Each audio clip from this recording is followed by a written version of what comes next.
Hello everyone and welcome to the Resilience Sessions. My name is Alice Driver and I'm delighted to welcome Carol Vorderman and Sai Harmer. Hello. Hello. Thank you so much for coming today. It's our pleasure. Thank you. So I thought it would be a nice place to start if you were both to introduce each other. So Carol. Yes, if I could introduce Simon, and forgive me, Simon, if I get anything, my eyesight's a little bit poor at the moment, so I'm doing the old menu at 1,000 paces, that sort of thing. So Simon Harmer, who's here, was a combat medical technician in the British Army. And Simon had a full and varied career for 17 and a half years in the Army. And during this very long time, Simon toured Bosnia, Iraq, the Democratic Republic of Congo and Afghanistan. In 2009, while serving on the front line in Afghanistan, Simon stood on an IED and sustained life-changing injuries. After being injured, Simon spent months undergoing operations and, as you might imagine, intensive rehabilitation. Incredibly, he was walking on prosthetic legs less than 2 months after being injured. Simon has not and will not allow his injuries to diminish his unwavering strength of character as he embarks on a life that he fully embraces, and we're going to hear more about that in a moment. Simon now goes into schools to share his experience of before, during and after his injury. He talks in detail about how social media has been a huge part of his recovery, and he sees it as a way of giving back to others and is a big advocate of online communities. He's also far fitter than me and does quite a few endurance tests during every year. Simon lives in the UK with his wonderful wife and his 3 young children. Thank you very much, Carol. Now, Sai, would you do the honours and introduce Carol? Being a figurehead for strong, smart females, Carol has become one of the nation's sweethearts, with multiple TV shows, best-selling books and a pilot's licence all under her superwoman belt. Hailing from a poor single-parent family, she gained one of the few places for girls from a state school to study at Cambridge University in 1978 and graduated with a master's degree in engineering. Carol's television career began with her appearance on Channel 4's first ever programme Countdown, where she worked for 26 years, and many other successful shows have followed since. For more than 20 years, Carol has been the host of and key champion of ITV's acclaimed Pride of Britain Awards, an award ceremony celebrating brave and extraordinary people. She's also continued to champion education, including her own online maths school, The Maths Factor, teaching nearly 100,000 children, and has become the best-selling children's education author of all time in the UK. Carol also advocates for young women to study and work within science and engineering. She is now an honorary fellow at Cambridge University and continues to give bursaries to students from a similar background to her own. In 2014, Carol fulfilled a long life dream and qualified for her private pilot's licence. She also became ambassador for the Royal Air Force, Air Cadets, the first woman to be appointed an honorary group captain. It's great to have you both here. Before I sort of ask you any questions on your backgrounds, so we're doing a series of podcasts, and the whole reason behind the podcast is because of you, Sai, and we have you here. So can you tell us why we're doing this, what conversation we had initially? Well, we were in the back of a taxi, weren't we? We were just sort of chatting about, what we wanted to do next, and I suggested that a podcast might be quite helpful, because I remember when I was in hospital, it was the evenings and at night when I most needed to hear something or watch something that could give me inspiration or something to aim for in the future. So we kind of chatted around that and the possibility of a podcast and how it could help people in a similar situation to what I was in. And here we are. So yeah, here we are. Thank you very much for having me. Yeah, and lovely Carol, cups of coffee. Oh, and good. Everything. Well, and free chocolate. Thanks, Si. That's amazing. So Carol, why did you want to get involved? I wanted to get involved. I've been involved with a lot of forces charities, particularly on the Royal Air Force side, for 15, 20 years, something like that. And then I had you say, Si, that I was made the first female honorary group captain in the Royal Air Force, and I cannot tell you, it was the proudest moment of my life. I'd always wanted to join the Royal Air Force. So when I was young, and from a very poor background, really poor background, and I got to Cambridge, and all I ever wanted to be was a fighter pilot. That was all I ever wanted, and I wanted to join. And I don't know why I had this thing in me. I used to, from the age of about 5, when you could wander around the street. I grew up in North Wales, a tiny town in North Wales. And so, as a 5-year-old, you could walk by yourself. There was no traffic or anything like that, Oh, a car. It was a bit like that. And I always used to go to the Memorial Garden. And there was a stone only about this high, and it had, the words that we know and love, and lest we forget. And I used to go as a tiny child and just read these words and sit in the Memorial Garden. I don't know why. And I always wanted to join. But I also knew I had to earn a living. And I wanted to be a fighter pilot. I was lucky enough to be born with quite a good mathematical brain. So I had, all the smarts about me. I drove cars like a lunatic and rally driving at 16 and all sorts of different things. And I got to Cambridge. I was only 17. And you were the youngest woman. I was, to get to Cambridge. So, and from a northern comprehensive school, was unheard of in the 70s. It's the third year that the boys' colleges were also taking girls. I think I was in the first 50 girls ever to study engineering at Cambridge, and then these lads on the back row of the lecture theatre were saying, "Oh, we went free flying lessons at the weekend." Well, how'd you do that? And because I didn't have any money, and they said, "Oh, I've joined the University Air Squadron, which is like the RAF club." Where's that? Oh, it's down the road. You go left. You go. So I trotted at lunchtime, knocked on the door, and said, "I'm here. I'm doing engineering, and I'm la la la la la." And they said, "Sorry, you can't join because you're a girl." And so, it's 1978. And so my hopes were dashed at that point. So when I was offered the honorary group captaincy, that was like going full circle. Yes. And that's one of the things I do want to talk about, is that as you get older, you realise that there are circles and trends in life, and that you can make it golden in the end. And I think also you've just said there, you've achieved so much as a woman. You were the first, we said there about Cambridge, you're the first woman to be the ambassador of the RAF cadets. Yeah. One of the most successful women on TV after 26 years with Countdown.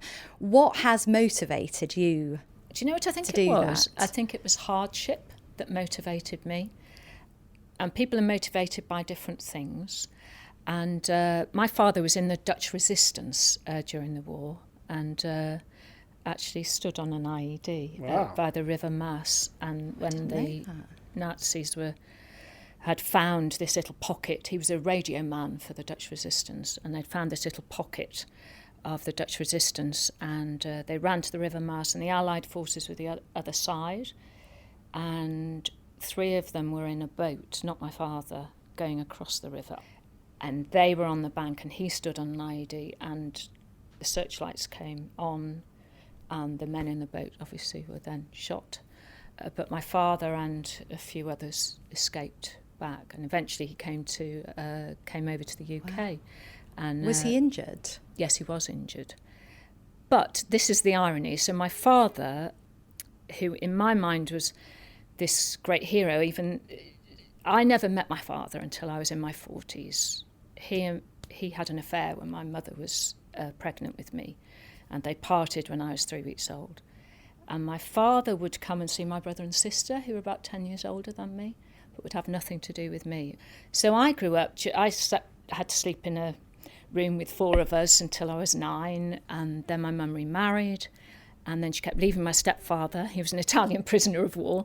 I kind of knew I had to fend for myself, really, and look after myself and make the most of every single talent that I had and be happy. And I've always followed that and never complain about things, because there are always people in various situations who are, have it, worse than you. So be thankful. Yeah.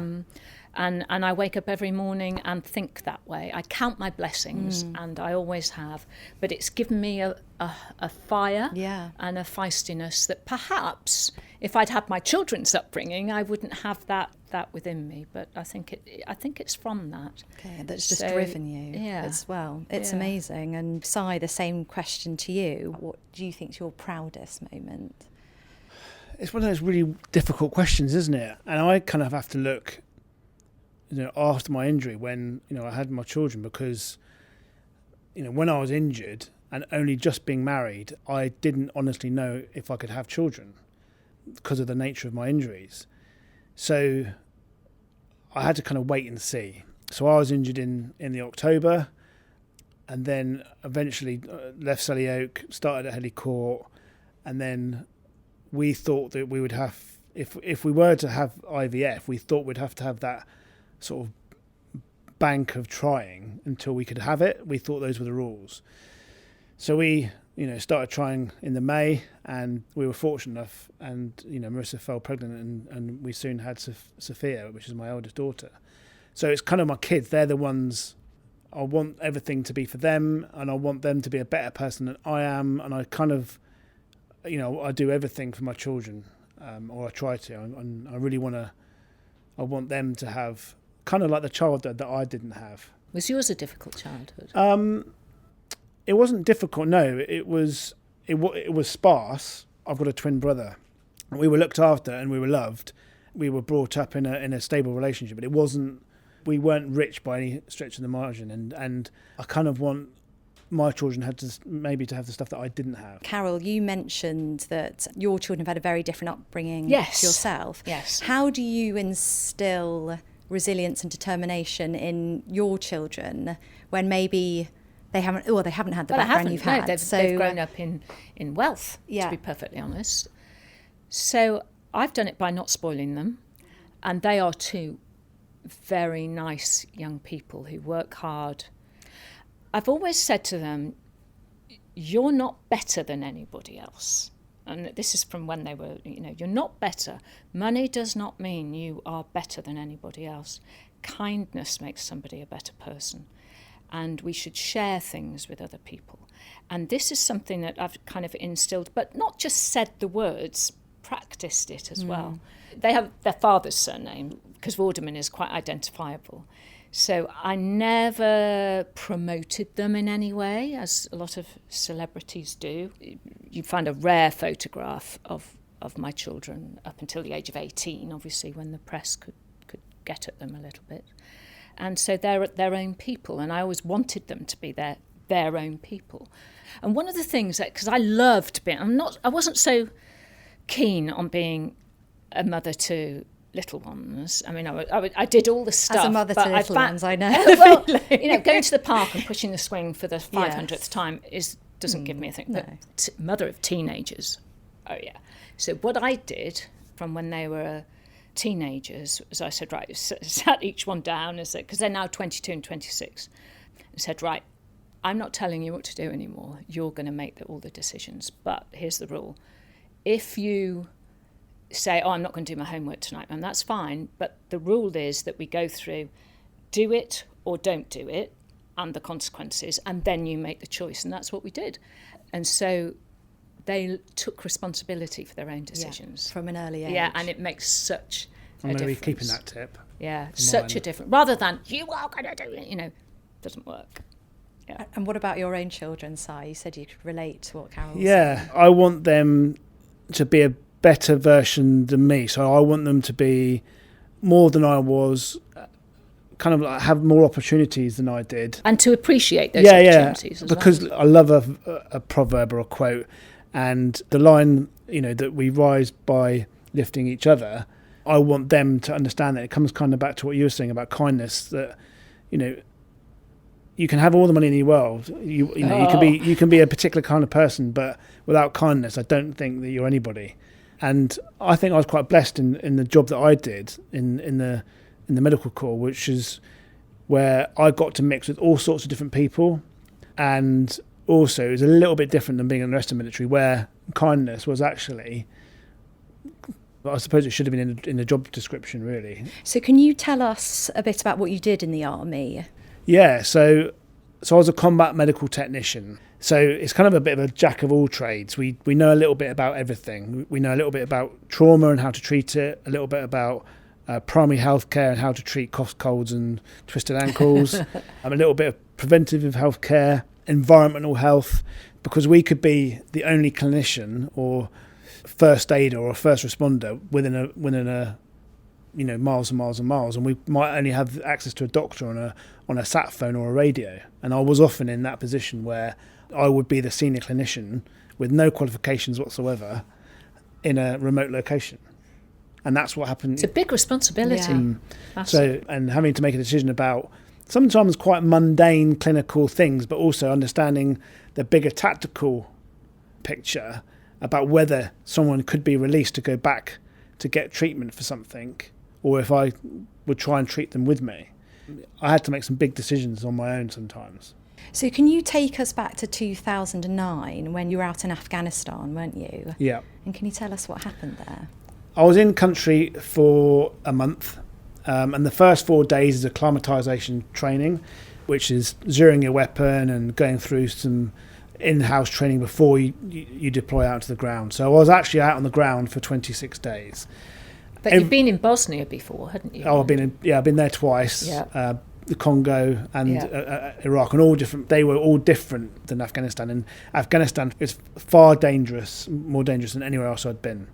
So every day we patrolled, and our job was to exert our influence around the patrol base, both to interact with the locals and to try and make their lives better in some way, but also to secure that area as well.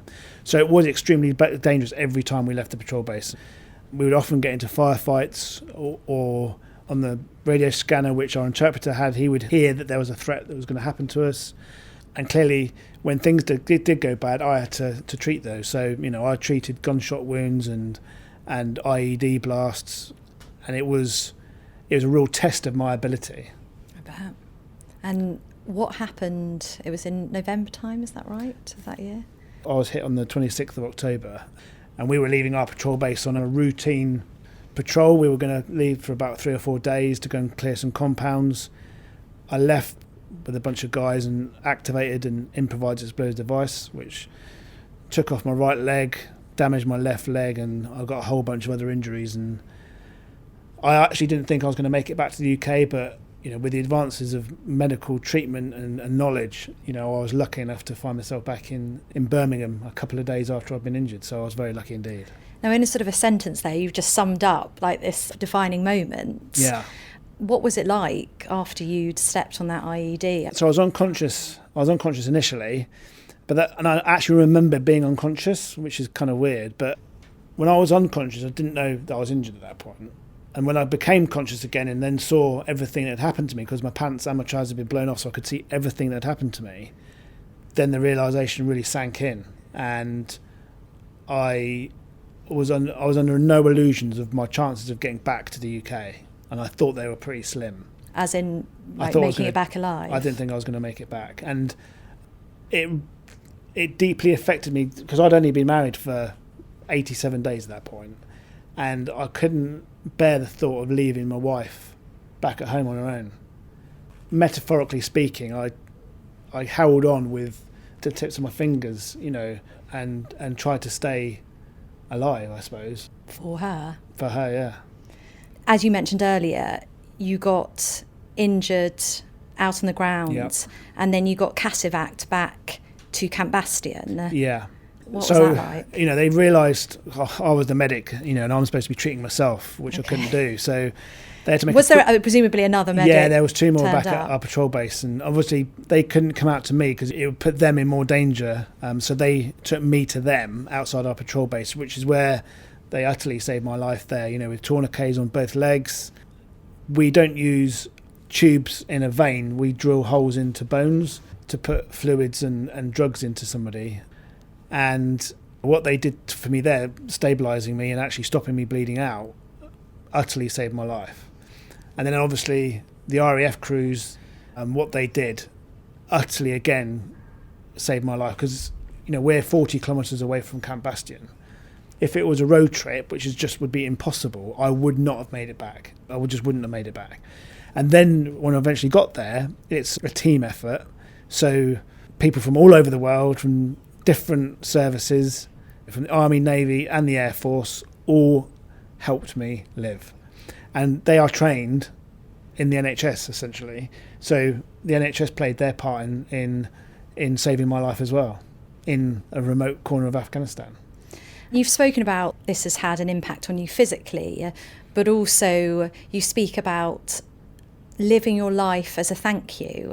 Can you tell us more about that? Because I know this is something that we'll talk to you about, Carol, as well. Yes, it's really important to me because I really try hard to live with the idea of being grateful and thankful for something. And don't get me wrong, I'm not perfect, I don't always get it right, but I try hard to live that way because it's really important for me to acknowledge those people that helped me. And initially, they, it could be like a couple of hundred people, and I could sit here listing off all those different people.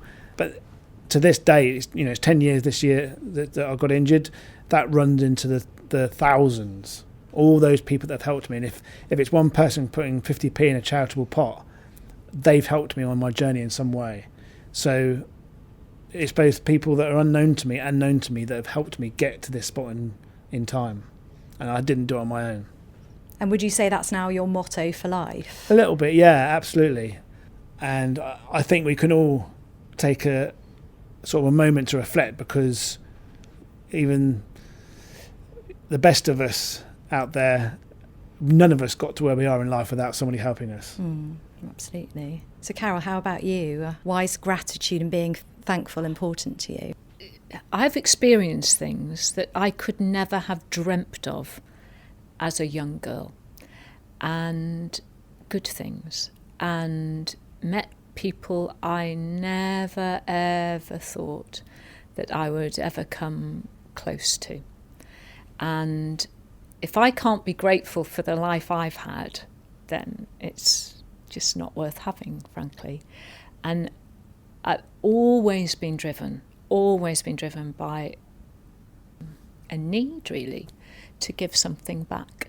And the older I get, not far off my 60th now, and I just want to do that more and more and more. I give a lot of time, 40, 50 days a year voluntarily. And education is a critically important part of that. So I live now, and I'm like the oldest student in town now. I'm back in my old Sydney Sussex College in Cambridge. And because you're an honorary fellow. I'm an honorary fellow, so I rent a fellow's flat there. And I'm starting to do a lot more outreach now. Okay. So I, from a Northern Comp, free school meals, that was my background. And even today, that's not, I don't know how many, but maybe 150, 200 across Oxford and Cambridge on free school meals who were taken in. But I lived it. And I know, I was very lucky because somebody gave me the chance. Yeah. And so I want to give back for that reason to my college, which is very special to me. So something I do that I've had help with from the Drive Project and Blesma is to go into schools and talk about my experiences, because if you can get to one kid, I think you've done your job. And every time I've gone into a school, there's always one. You can get to thousands, though, can't you? But there's always one that really you make quite a connection with. Yeah. And you know that what you've done is good, and then the feedback we get afterwards is just incredible. But it is this thing about there is this obviously as a parent this whole snowflake generation, and they're not like that. And I work with so many thousands of young people who are incredible. Agreed. And some are like that, but the vast majority are amazing. But they speak a different language to my generation.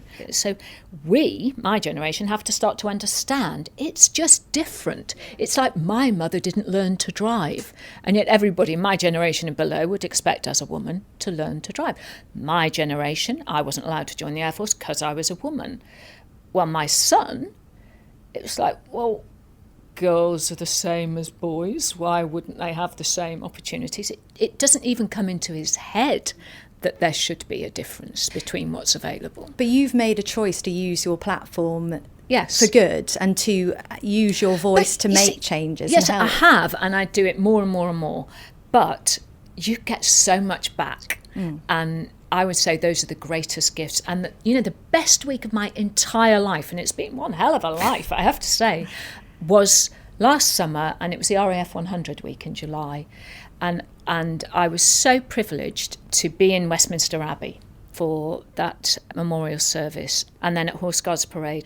And the sense of duty, and I only do, I haven't done the tiniest amount of what you have done, and everybody who serves and has served for decades, but I do what I can in my tiny role, but that sense of duty overwhelms me, because it's what I always wanted to do.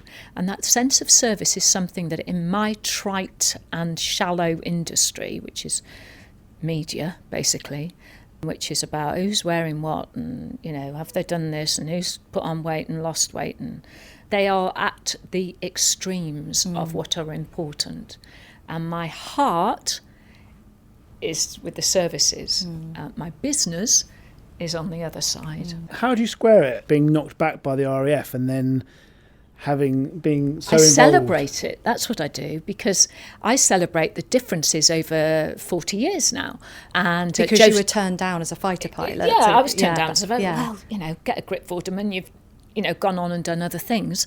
So I don't have resentment against anything. And believe me, Si, I feel as though I'm talking about nonsense here compared to some people would, though, through. wouldn't they? Yeah, but you should never be resentful. You should celebrate change. But I think that's a choice, though, isn't it? It You is have a to choice. proactively celebrate. Yeah. You have to be grateful as a choice. You have to make that decision. Yeah. You do, but I literally, at least twice a year, sit and count my blessings, and I write them down, and I mark everything out of 10. So I say, because everybody's got. I feel awful saying this in front of you, Si. Everybody's got problems. I'm sorry. No, but it's true. You know what I mean. But it's not a game of top trumps either, is it? No.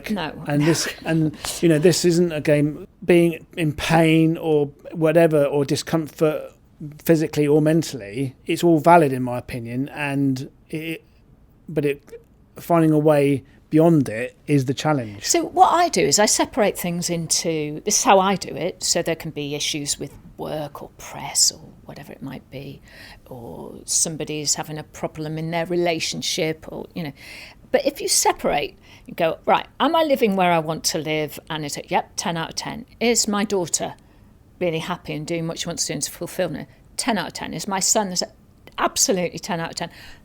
Those are the important things, right? That's actually what your life is about.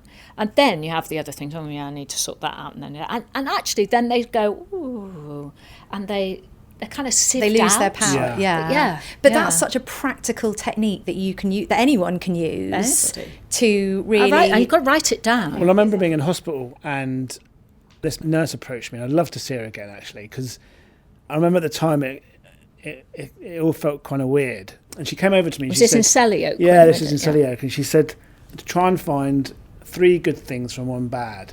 And as I was lying there, and I thought, my competitive mind came, and I was like, no, it can't be 3, it's got to be 5. And so my challenge in my head was to find, as a result of what had happened to me, at least 1, 2, something that was good as a result.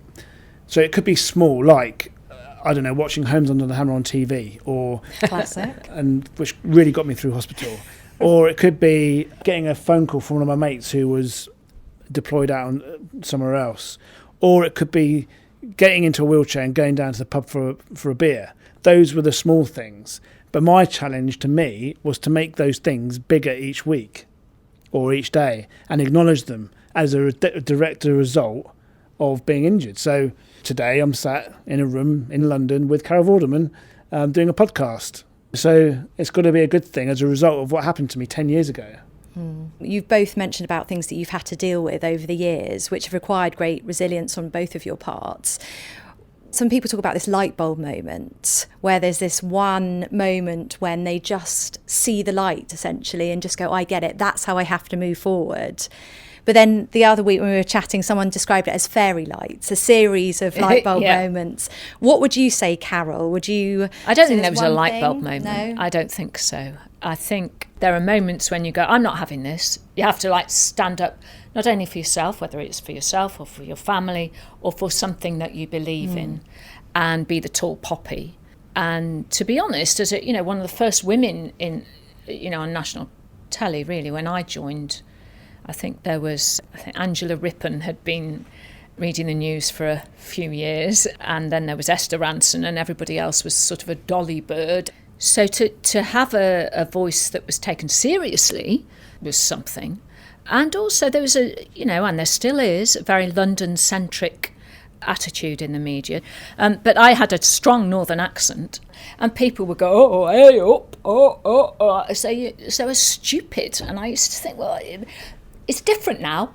And we celebrate that now. But there are many times when I had to stand up, particularly to the editor of the Daily Mail.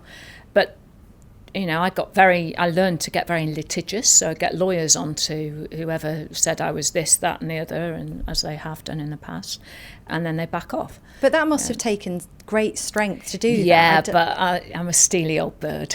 But now I can be a steely old bird on behalf of other people. But I think you've done so much for women as well, and you're kind of paving the way and opening up the doors for women to come behind you. Well, I've always done what I wanted.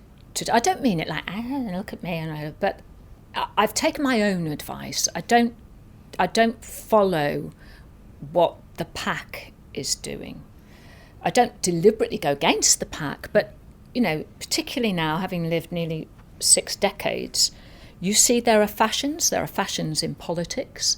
So these things, they ebb and they flow, and so you sort of have, experiences. Maybe it's wisdom that comes from it, and you think, you don't have to fight every fight. You don't have to, sometimes just sit back and let the ebb and let the flow world happen. turn, because it's going to turn still, isn't it? Yeah. And that's quite liberating as well. It being able is to very just go, you know liberating. what, I'm just going to sit back. Yeah, just going to sit back and just watch it, not get as excitable or rush in as fast. Although I do tend to rush to the bar at a party still. Hey. That's a different kind of rushing. It needs propping up, doesn't it? Exactly. Definitely. Si, how about you? Would you say there was ever a light bulb moment? Yeah, I think it was that moment when that nurse came in and just said those words to me. And then there were subtle things, particularly in Selly-Oak. And I remember, as I was getting wheeled to another operation, on the walls there'd be pictures of people doing sport or adventure training. And I'd go past, and actually it was people of all sorts of different abilities and disabilities.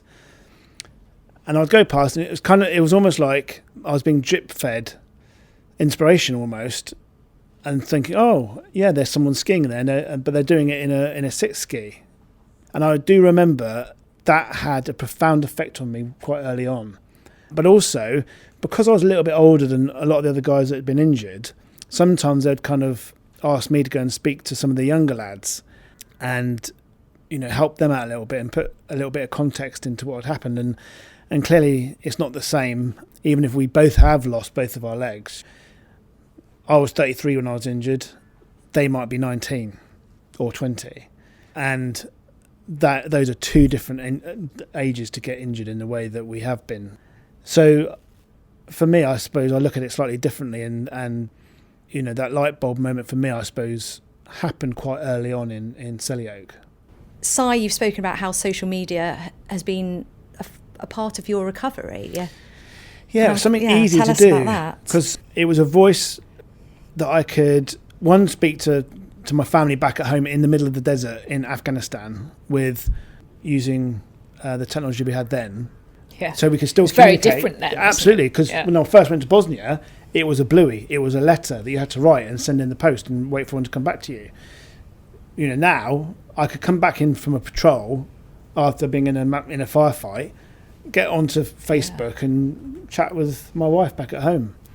And then after I was injured, again, it was a means of speaking to people and reassuring them to say I'm okay, rather than them being left with a void of not knowing how I'm doing and what I'm thinking and where I'm at. So I remember it was something easy for me to get involved in quite early on and use it as a platform to hopefully try and inspire others to do stuff, whether it was either raising money for another charitable challenge that I'm doing or just something that I've seen that I can put into my own context and say, look at this is inspiration and this is the kind of thing that I hope inspires you too. And using your platform for good, which we spoke about earlier. Yeah, both the good and the bad. You know, I've seen the bad part of it as well. Sure. You know. And so, Carol, tell us about you and your experience. Well, with social my experience, media. I haven't really got much experience on it, but you've got quite Twitter. a few followers. Yeah, well, I enjoy Twitter. I have no qualms about blocking anybody, but I'm very lucky. So, you know, I must get 1,000 people sending me something a day, 2 a week maybe. Are not very nice. So how do you cope with that, though? I'd find that totally overwhelming. Listen, I've been through far worse. I mean, I genuinely have been through far worse. So it's water off a duck's back to me. I am resilient, let's say. But I'm also, my 50s have been the best decade of my life. So I learned to fly in my 50s. One of the greatest days of my life was when because I remember I had a single engine plane then. And the first time I ever went solo in my own plane, and I was driving up to the airfield at Staverton, Gloucester. I thought, do you know what? Younger Carol could never, ever, ever, ever, ever have dreamt this. I got in my plane, I flew solo to Cambridge, significant. First solo in my own plane, flew to Cambridge, went to see my daughter, and we went to the Cambridge University Air Squadron building, who had refused me all those years ago, to celebrate the fact that she was in Air Squadron for 4 years in uniform, and my daughter was at Cambridge University doing nanotechnology, doing a PhD now, and I never thought that could happen when I was young, because it couldn't have happened when I was young. The world's a good place to be in, and I still believe that, and I know that there are issues. There have always been issues, as we know when we talk to World War II veterans, there were bigger issues when they were young, and so I'm always looking for the positive, but always ready to fight when something negative comes through and fight against it. I've met billionaires, I mean, some are happy, but if money is your pursuit, if that's all it is, I mean, I pursued money for financial stability and security, really, because my home kept getting taken away from me. Whenever Mum left my stepfather, we would go into digs yet again, through my teens. I remember she ran off to the circus once with me in Leicester. We had one room with a broken window opposite Leicester Prison. And, when you're 9, that's like, oh, here we are again. And I had to change a school and all of this kind of thing. And you crave security. You crave that nobody can take that away from you or your children. And that's what I've achieved. It's not about money.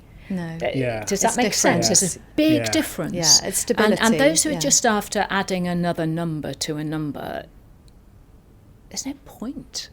And I have seen a lot of those people who've done that, they're not necessarily more content or happy or joyful or, it's wonderful to be a person like Si who can come into a room and light up a room. That's joy. That's giving. And those are the people that you want to be around because they make your life better. And then you learn from people like Si, that actually, come on, let's celebrate what we have. That's how I feel. Being able to work with, people like you, Si, it's a privilege. Thank you very much. I mean, just working in this space helps me because I'm with people that bad stuff's happened to, and I think we all kind of rely on each other to make sure that we keep each other sane a little bit and keep each other on the straight and narrow almost, and going in forward and not looking at the bad stuff that's happened. Yeah. I mean, I just remember, and I'm not the first person to experience this, but there's being scared, and then there's all-encompassing physical fear, and I never knew what it was like until I went to Afghanistan. I mean, there was elements of that in Iraq and the Congo, but not as much as in Afghanistan, where you were not sure if everybody was going to come back in with you that day. How do you deal with that? How do you get through something like that? I suppose it's just I don't know, because I don't really give much thought to it. You just do it. Yeah, you just... Because I try to live in the present, not in the past. Yeah. Because, having a look in the rearview mirror is fine, but we are going forward in life, and we can learn lessons from the past, but we're not living it anymore. And for me, it's about just going forward and looking to the future and hopefully all of us collectively not making mistakes that we have in the past. So would you say, and I'm going to ask the question to both of you, would you say that you're happy? I am the happiest I've ever been in my life. And I just get happier and happier and happier. Things come along the road, obstacles. It just gets better and better. But a lot of that joy comes from working with young people and from things that, quite honestly, mainly from things that I'm not paid to do. Yeah. Yeah. So what would you say to your 9-year-old self who was... I'd say carry on doing your sums, Carol. It's going to take you far. That's what I'd say, yeah. How about you, Si? You know, because people ask me, well, if you could go back in time, would you still join the military? And I'd always say yes, because you cannot second guess a decision you've made. Yeah. You can apologise for stuff you've done wrong, or if you've upset one, or if you've hurt someone, you can apologise for it. But I don't think you can't second guess the past, because you don't wake up in the morning and go, I'm not going to do, I'm going to mess up today. Because every decision you make is a good decision until it isn't. Good point. you know, I'd never go back to my former self and say, you might not want to join the army. Yeah. Because I had some awesome times in the army. Yeah, exactly. You know, even when I was cold, wet and hungry, you know, I look back at them and just think they're funny. You know, falling in a ditch and upside down and having to get your mate to pull you back out because you can't actually move. Those are the funny things, and that's what, you know, a little bit of hardship doesn't hurt anybody. It is don't you think it's strange now when people, you know, who earn a lot of money, not in the forces, they go off and they earn a lot of money, they're just craving adventures which are partially what people in the services can do and do, and I don't know. I find that very interesting. They're craving these adventures and meaningful experiences, because everything that they're doing at work is kind of just mundane. Well, it's not necessarily mundane. It's just not totally fulfilling. For them.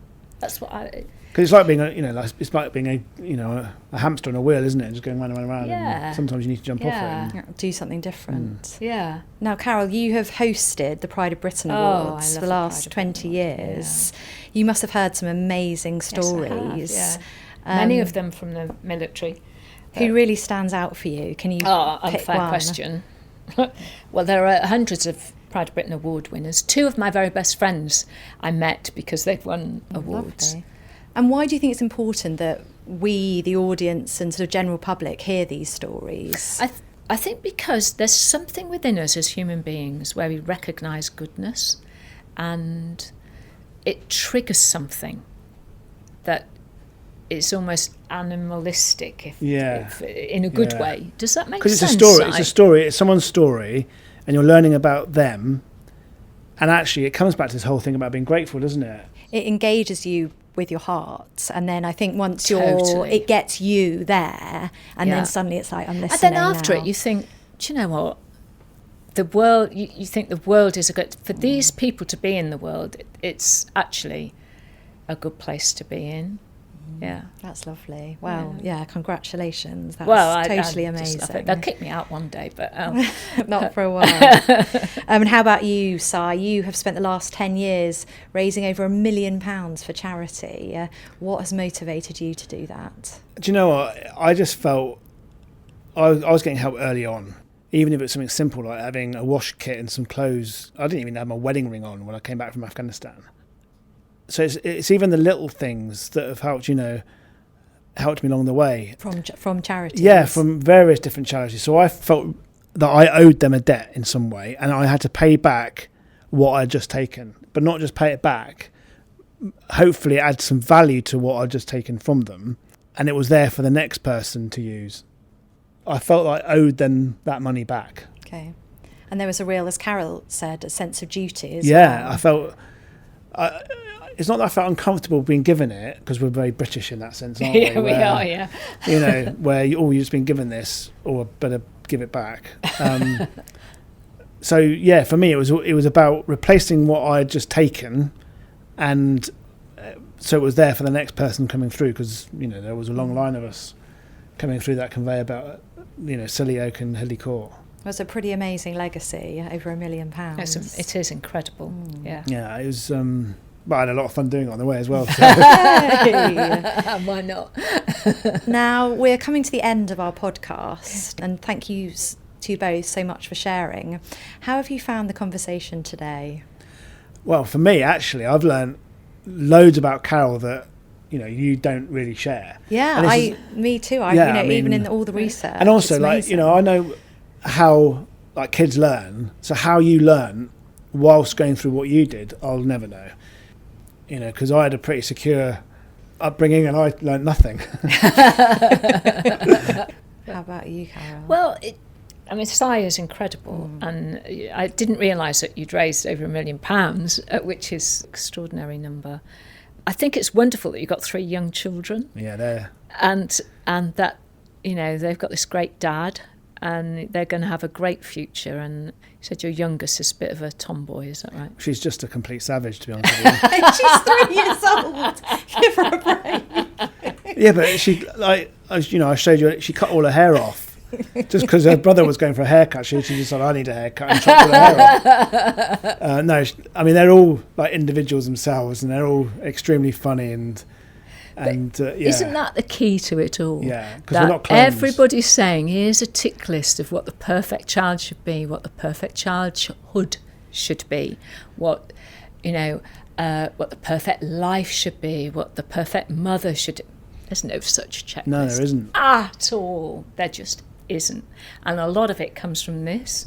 Comes from a smile and following your heart, really, following what's right for you in that moment and for that person that's with you, whether it's your children or your partner. Yeah, and not following, being a sheep and following everybody else. It's doing what's right for you in that moment and for that person that's with you. Yeah, I agree, and it is in the moment. You're absolutely right. I mean, I couldn't believe that any more than I do now. I've always believed it. Live for today. And it's the best way to be. Yeah. There isn't a one size fits all, is there? Nope, not at all. So I think then on that note, that live for today, I will be remembering that. I want to thank you both so much for sharing and coming along. Thank you, Thank you very much. Cheers, Alice. Thank you, Alice.